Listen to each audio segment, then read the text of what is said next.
నమస్తే, నేను సిరి.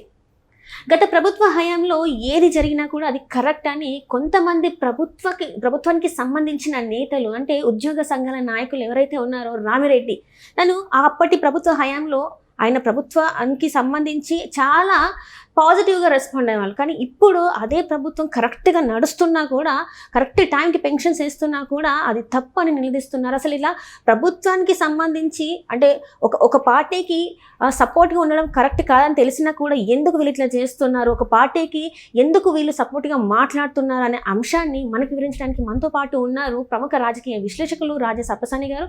నమస్కారం సార్.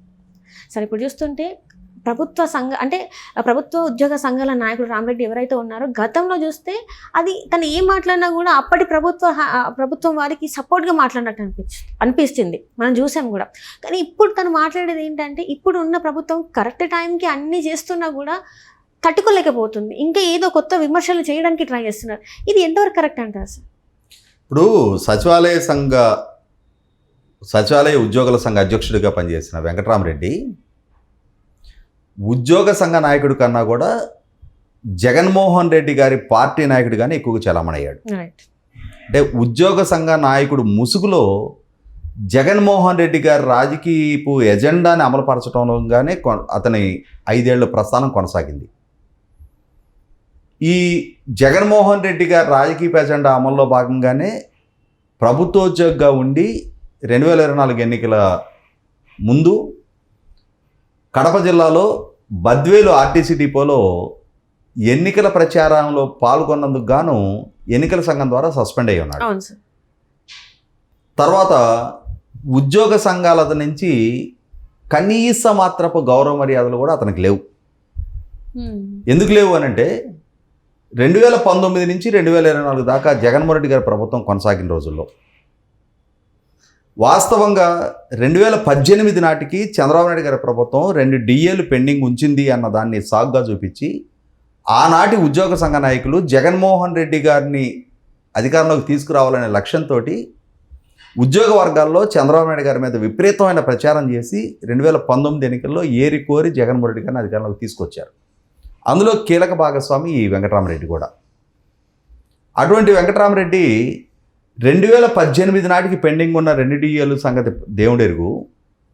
ఆ తర్వాత రోజుల్లో జగన్మోహన్ రెడ్డి గారి ద్వారా ఇవ్వాల్సిన డిఏలు కూడా ఒక్కటంటే ఒక డిఏ కూడా రాష్ట్ర చరిత్రలో 5 సంవత్సరాలు పరిపాలించిన ఏ ప్రభుత్వ హయాంలో, ఏ ముఖ్యమంత్రి హయాంలో కూడా ఒక్క డిఏ కూడా ఉద్యోగులకి జమ చెయ్యని పాలకుడిగా జగన్మోహన్ రెడ్డి గారిని మిగిలినా కూడా ఒక్క సందర్భం కూడా విమర్శించాల. ఉద్యోగుల తరపున ప్రభుత్వంతో కొట్లాడే ప్రయత్నమే చేయాల. ఎంతసేపటికి ముసుగు యుద్ధాలు, అట్టకత్తి యుద్ధాలే తప్ప అసలు సిసల యుద్ధాలు అతని వైపు నుంచి జరగలేదనేది వాస్తవం. ప్రభుత్వంతో ఉద్యోగుల పక్షాన పోరాటమే చేయాల. ఇంకా మాట్లాడుకుంటే 2018లో చంద్రబాబు నాయుడు గారి ప్రభుత్వం ద్వారా పిఆర్సీ కమిషన్ అశుతోష్ మిశ్రా గారి నేతృత్వంలో అపాయింట్ అయితే ఆ పిఆర్సీ కమిషన్ రికమెండేషన్స్ ఎంత స్థాయి రికమెండేషన్స్, ఎంత ఫిట్మెంట్ రికమెండ్ చేశారనేది జగన్మోహన్ రెడ్డి గారి ప్రభుత్వం బయట పెట్టకుండా తాను 2019 అధికారంలోకి వచ్చిన వెంటనే పిఆర్సీ ఇవ్వాల్సి ఉంటే ఆ పిఆర్సీ ఇవ్వకుండా దాన్ని సాగదీసి 2022 జనవరి దాకా డ్రాగ్ చేసి 2022లో అప్పటి వరకు ప్రభుత్వం ఇస్తున్న 27% ఇంటర్మ్ రిలీఫ్ కన్నా కూడా తక్కువగా 23% ఫిట్మెంట్ ఖరారు చేస్తే ప్రభుత్వాన్ని ప్రశ్నించని వ్యక్తి ఈ ఉద్యోగ సంఘ నాయకుడు. అంటే అతనికి ఉద్యోగుల ప్రయోజనాల కన్నా కూడా జగన్మోహన్ రెడ్డి గారి ప్రయోజనాలే ముఖ్యం. జగన్మోహన్ రెడ్డి గారి మెప్పు పొందితే చాలు అని చెప్పని తనని నమ్ముకొని తనని సంఘ నాయకుడిగా ఎన్నుకున్న ఉద్యోగుల ప్రయోజనాలు కూడా జగన్మోహన్ రెడ్డి గారి కాళ్ళ దగ్గర తాకట్టు పెట్టిన వ్యక్తి. ఎందుకు తాకట్టు పెట్టాడు? ఇతనికి ఏదో బ్యాక్డోర్ ప్రయోజనాలు ఇతనికి దక్కాయి. దీనికి ఏదో లాభం జరగకుండా తనేందుకు చేస్తాడు? 100% అతని వ్యక్తిగత స్వార్థం చూసుకున్నాడు. తనని నమ్ముకున్న ఉద్యోగులు ఏమైపోయినా పర్వాలా. జగన్మోహన్ రెడ్డి గారి ప్రభుత్వం డిఏలు ఇవ్వాల, పిఆర్సీ మోసం చేశారు, సిపిఎస్ రద్దు చేస్తానని వాగ్దానం చేసి 5 ఏళ్ళు దాన్ని తొంగలో దొక్కేశారు. ఆఖరికి ఉద్యోగులకు సంబంధించిన ప్రావిడెంట్ ఫండ్ అకౌంట్ డబ్బులు కూడా డైవర్ట్ చేశారు.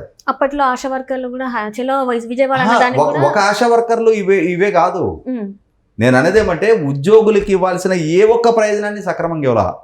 ఆఖరికి ఉద్యోగులకి చెల్లించాల్సిన హెచ్ఆర్ఏ దాంట్లో కూడా కోతలు వేశారు. ఇట్లా వేధింపులకు గురి చేస్తే జగన్మోహన్ రెడ్డి గారిని ఒక్క మాట అనని వెంకటరామరెడ్డి చివరికి ఎన్నికల్లో మళ్ళీ జగన్మోహన్ రెడ్డి గారిని గెలుపుకి ప్రచారం చేస్తుంటే ఎలక్షన్ కమిషన్ సస్పెండ్ చేసింది. అంటే ఇక్కడ ఏంటి అర్థమవుతుంది, అతనికి ఉద్యోగ ప్రయోజనాలు ఏమాత్రం పట్టవు, అతనికి కావాల్సింది జగన్మోహన్ రెడ్డి గారి రాజకీయ ఎజెండా. అటువంటి వ్యక్తి ఇప్పుడు ఈ ప్రభుత్వం అధికారంలోకి వచ్చిన తర్వాత ఇప్పుడు ప్రెస్ మీట్లు పెట్టి ఏం మాట్లాడుతున్నాడంటే ప్రభుత్వ పాలసీని క్వశ్చన్ చేస్తూ ఉన్నాడు. ఉదయం 5 గంటల నుంచి పెన్షన్ ఇవ్వాలి అనేది ప్రభుత్వం తీసుకున్న ఒక పాలసీ డెసిషన్. ఏ ఉద్యోగికి ప్రభుత్వ పాలసీని ప్రశ్నించే అధికారం లేదు. నీకు ఆ ప్రభుత్వంతో ప్రభుత్వ విధానాలతోటి నచ్చకపోతే రాజీనామా చేసి బయటకు వెళ్ళిపో. నీకు నచ్చిన రాజకీయ పక్షంలో చేరి ఆ రాజకీయ ఎజెండాను అమలుపరచుకో. అంతేగాని ప్రభుత్వోద్యోగిగా కొనసాగుతా బిజినెస్ రూల్స్ని అతిక్రమించి ప్రభుత్వోద్యోగిగా ప్రెస్ మీట్లు పెట్టి ప్రభుత్వ పాలసీస్ని ప్రశ్నించే హక్కు నీకు లేదు. మీ ఉద్యోగులకు సంబంధించిన ప్రయోజనాలు ఏమైనా ఉంటే నీ ఫిట్మెంట్ ఖరారో ఐఆర్ లేటో డిఏల గురించో ఏదైనా ఇష్యూ ఉంటే ప్రభుత్వాన్ని ప్రశ్నించుకో. అది కూడా నీకు ఉద్యోగ సంఘ బాధ్యత ఉంటేనే. నువ్వు సస్పెన్షన్లో ఉన్నావు, దానికి తోడి వాళ్ళ ప్రభుత్వ పాలసీని ప్రశ్నించినందుకు పైగా ఏమంటున్నాడు, ప్రభుత్వోద్యోగులని ఇబ్బంది పెట్టిన వాళ్ళు ఎవరైనా ఉంటే వాళ్ళ పేర్లు రాసి పెట్టుకోండి, భవిష్యత్తులో సమాధానం చెప్తామంటున్నాడు. అంటే ప్రభుత్వోద్యోగులని ఉదయం 5 గంటల నుంచి నెలకి ఒక్కరోజు పెన్షన్ పంచేది. నెలలో 30 రోజులు ఉంటే 30 రోజులు వాళ్ళని ఉదయం 5 గంటలకు లేచి మీరు డ్యూటీ చేయమని చెప్పట్లా. ఆ పెన్షన్ పంపిణీ అనేది ఒకే ఒక రోజు జరుగుద్ది. లేదంటే కొంచెం మిగిలింటే మరుసటి రోజు పంపిణీ చేస్తారు. ఆ వర్గాలు చాలా సంతోషంగా పంపిణీ చేస్తూ ఉన్నారు. ఎందుకంటే ఈ వెంకటరామరెడ్డి గారి నాయకుడు జగన్మోహన్ రెడ్డి గారి పాలనా హయాంలో ఏ ఉద్యోగికి 1వ తారీఖు జీతం అందలా, ఏ రిటైర్ అయిన ఉద్యోగికి 1వ తారీఖు పెన్షన్ అందలా. కానీ ఈ ప్రభుత్వం తాను పదవి బాధ్యతలు చేపట్టిన 19 రోజులకు వచ్చిన మొట్టమొదటి జూలై 1వ తారీఖు రోజునే ప్రతి ప్రభుత్వోద్యోగికి 1వ తారీఖు జీతం ఇచ్చారు. ఇతను రాజకీయ విమర్శలు చేస్తూ ఉన్నాడు. ప్రభుత్వోద్యోగిగా కొనసాగుతూ రాజకీయ విమర్శలు కనుక చేసిన పక్షంలో రాజకీయాల్లో భాగస్వామి అయితే ఒక్క క్షణం కూడా అతను ఆ పదవిలో కొనసాగడానికి వీలేదు. అతనికి ఆ ఉద్యోగం చేసే హక్కు అర్హత లేవు. కాబట్టి 100కి 100 ఈ విషయంలో ప్రభుత్వం అతని మీద ఇమ్మీడియట్గా చర్యలు తీసుకోవాలి. అతన్ని సస్పెన్షన్కి పరిమితం చేయకూడదు. ఇమ్మీడియట్గా అతని ఉద్యోగం నుంచి డిస్మిస్ చేయాలి. డిస్మిస్ చేయటమే కాదు, ఈ విధంగా తన అంటే ఉద్యోగ ధర్మాన్ని మీరినందుకు అవసరమైతే క్రిమినల్ ప్రాసిక్యూషన్ కూడా బిగిన్ చేయాలి. ఎందుకంటే ఆల్రెడీ సస్పెన్షన్లో ఉండి ఉద్యోగ సంఘ నాయకుడిగా ఈ మధ్య జరిగిన సచివాలయంలో క్యాంటీన్ కమిటీ ఎన్నికల సందర్భంగా ఇతను అనుమతి లేకుండా లిక్కర్ పార్టీ ఇచ్చాడు అని చెప్పని ఎక్సైజ్ వాళ్ళు దాడి చేసి బాటిల్స్ రికవర్ చేసుకొని ఇతని మీద కేసు నమోదు చేశారు. ఇతనే ఈ పార్టీ ఇచ్చాడు అని చెప్పని. కాబట్టి ఆల్రెడీ క్రిమినల్ కేసులు నమోదైనప్పుడు ఖచ్చితంగా క్రిమినల్ ప్రాసిక్యూషన్ ఇమీడియట్గా బిగిన్ చేయాలి ఇతని మీద. ఒక్క క్షణం కూడా వీళ్ళని మళ్ళీ సచివాలయం గేటు ఛాయలకు కూడా రానికుండా తరిమి కొట్టాలి. చూద్దాం ప్రభుత్వం నుంచి ఏ విధమైన స్పందన వస్తాం. Right, thank you so much.